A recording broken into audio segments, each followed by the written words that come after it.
It was a Thursday night, late enough that the parking lot lights had that dull yellow glow, the kind that makes everything feel unfinished. I was sitting in my car outside a strip mall Thai place, engine still running, staring at my phone like it had asked me a difficult question. I wasn't especially hungry. I'd eaten something small at work, but I knew when I walked through the apartment door empty-handed, the night might tilt a little. Not dramatically, just enough to feel it. So I ordered pad thai and spring rolls without really thinking. $28 after tax and tip. It didn't feel like spending. It felt like smoothing something over before it wrinkled. At the time, I remember thinking this was just part of being an adult. You keep things easy. You keep the mood right. The money part barely registered, which is probably why it worked so well. After a while, that kind of spending stopped standing out at all. It blended into my life as this soft background noise.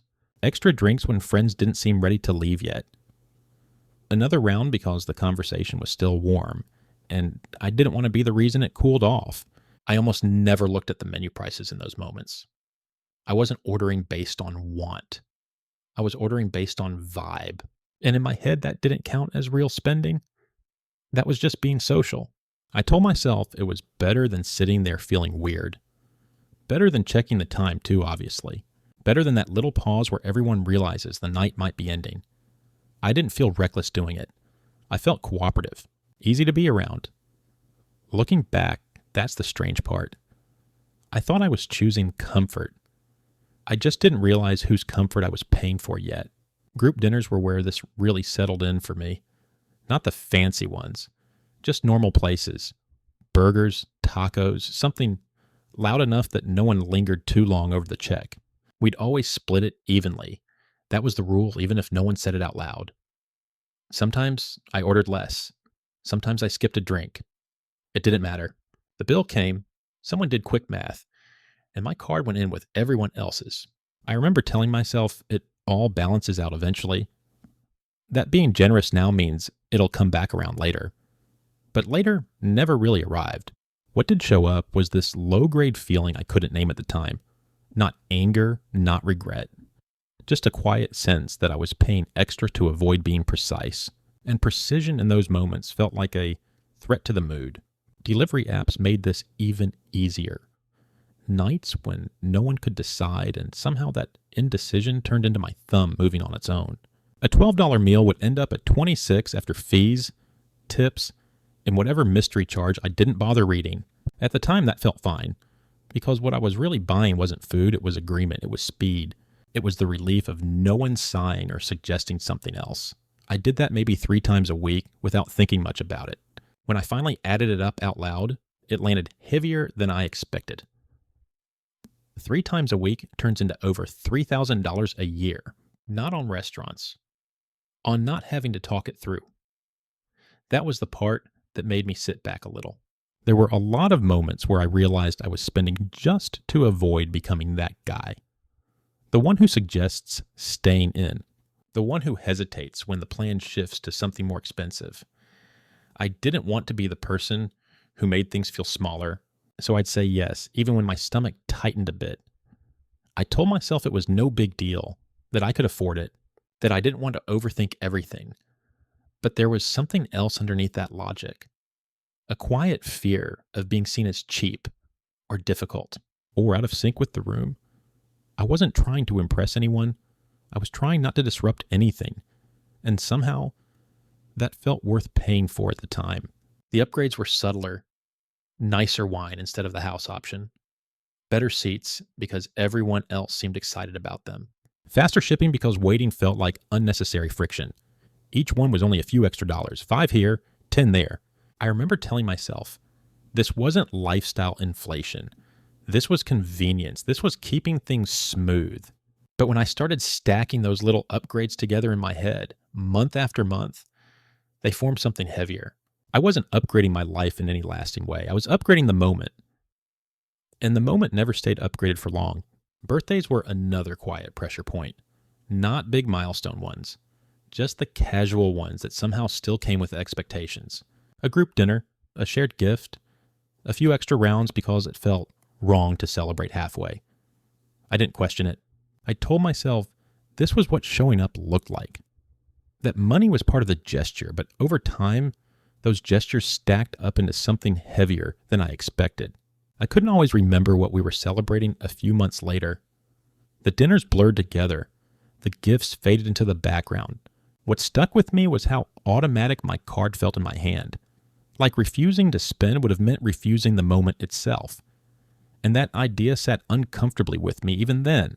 Happy hours after work might have been the clearest example. One drink turned into two because leaving early felt like cutting the thread too soon. $18 a drink, sometimes more. I'd do that twice a week without thinking about it. When I finally did the math, it surprised me how ordinary the number sounded, and how heavy it felt anyway. Almost $2,000 a year. Just on extending evenings I barely remembered. Most of those nights didn't change my life. They didn't lead anywhere special. They just ended later than planned, and there was something unsettling about realizing how much I'd paid to delay going home, like I was renting time instead of living it. There were also moments where the spending wasn't about the group at all. It was about guilt. Covering someone's share because it felt easier than watching them hesitate. Rounding up because splitting it exactly felt too sharp for the moment.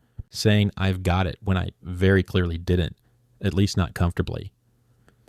I framed those moments as generosity, and maybe some of them were, but if I'm honest, a lot of that generosity came from not wanting to sit with the awkward pause that might have followed otherwise. I didn't want to see the look on someone's face. I didn't want the energy to shift. So I paid, and I walked away telling myself I was a good guy for it. Even as a small knot formed somewhere I didn't have a name for yet. This was the part I didn't want to look at first. The idea that I wasn't really paying for experiences or food or drinks. I was paying to avoid discomfort. Money became this quiet tool I used to dodge conversations, decisions, even mild disagreements. If something felt tense, I'd smooth it over with my card. If a choice felt complicated, I'd buy my way out of it. I didn't see that pattern for a long time because it didn't feel dramatic. It felt polite. It felt mature. But when I finally noticed it, it wasn't empowering. It was unsettling. Like realizing you've been taking the long way around something for years, and you're not even sure what you were afraid of facing directly. Weekends were where this habit really stretched out. Plans that started simple would slowly grow legs. Coffee turned into lunch. Lunch turned into something else. Someone would suggest one more thing, and saying no felt like pulling the plug on the day, so I'd keep going. Another charge, another receipt I wouldn't remember later. By Sunday night, I'd feel this strange mix of exhaustion and dissatisfaction, like I'd been busy without doing anything that actually mattered to me. I didn't connect that feeling to money at first. It just felt like I needed a break. But looking back, a lot of that tiredness came from constantly choosing momentum over intention, letting the day spend itself because stopping felt socially expensive, even when my bank app told a different story. There were quieter versions of this too, the ones no one else saw, shared subscriptions I barely used, group plans I stayed on because canceling might trigger a conversation I didn't feel like having, streaming services, cloud storage, random perks that sounded reasonable in the moment. $10 here, $15 there. Nothing dramatic. I remember telling myself it wasn't worth the hassle to clean it up. That the money was small, but month after month those charges stayed. They became part of the background, like furniture you stopped noticing, and that bothered me once I really saw it. Not because of the total, but because I realized how often I was willing to keep paying just to avoid a little friction. For a long time, I wrapped all of this in a phrase that felt very adult and very final. I'd tell myself it was just the price of having a life. That if you wanted friends, plans, stories, this was what it cost. The phrase shut things down. It made the spending feel inevitable, like questioning it would mean questioning my entire way of living. I didn't like how comforting that was. It kept me from being curious. It kept me from asking what I was actually getting back. When I finally loosened that thought, even a little, it didn't feel liberating. It felt shaky, like I'd been standing on a familiar floor that turned out to be thinner than I thought. Travel made this even clearer. Group trips where the upgrades were framed as making everything easier. Better flights, so no one complained. Nicer hotels, so the mood stayed light. I'd agree without much resistance. A couple hundred more here. Another few hundred there. Spread out enough that it didn't sting all at once. When I tried to estimate how many times I'd done that over the years, I stopped counting pretty quickly. Not because the number was exact, but because the direction was obvious. I'd paid a premium over and over again just to reduce friction, to make sure no one was uncomfortable, and sitting with that realization, I felt heavier than any single upgrade ever did. Part of what made all of this hard to see was that I liked the role I was playing. I liked being the person who made things easy, the one who didn't slow the group down. There's a kind of social currency in that. People relax around you. They invite you more. You don't become a problem anyone has to solve. Letting go of that felt like risking something intangible but real. It wasn't just about money. It was about how I was seen. I didn't want to admit how much of my spending was tied to that image. How often my card came out not because I wanted to buy something, but because I wanted to maintain a version of myself that felt safe and familiar to everyone else. There were moments, usually later, when I'd feel a little flicker of resentment. Not in the moment, never then. It always showed up after. When I was alone, when I looked at my account, when the noise died down. I didn't connect that feeling to money at first. It just felt like fatigue, like I'd given more than I had. Over time, I started noticing the pattern. How often that tired feeling followed a quick yes. How often it showed up after I'd smoothed something over instead of pausing. Seeing that overlap wasn't satisfying. It didn't come with clarity or relief. It just made things more complicated, which I think is why I avoided it for so long. None of these expenses ruined me on their own. That's what made them dangerous. They were all reasonable, individually forgettable. A little extra here never felt worth thinking about. That's how they slipped past my attention so easily. I wasn't making wild decisions. I was making familiar ones. The kind that feel justified in the moment and invisible afterward. The problem wasn't the size of any single charge. It was the rhythm, the way they showed up again and again, tied to the same feeling, that instinct to keep things light, to keep things moving. When I finally saw that pattern clearly, it didn't feel dramatic. It felt obvious in a way that was almost embarrassing, like noticing something that had been in the room the whole time. What really bothered me was how my bank statements told a story I didn't recognize emotionally. The money went somewhere. I could see the names, the dates, the totals. But when I tried to remember how those expenses made my life feel, there was a gap. I didn't feel richer. I didn't feel more fulfilled. I just felt neutral.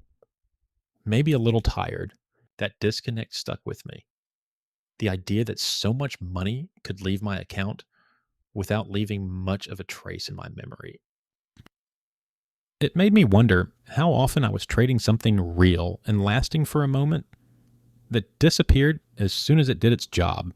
Sometimes I catch myself wondering what would happen if I didn't always protect the mood, not as a plan, not as a rule, just as a thought. What if a little awkwardness was allowed to sit there?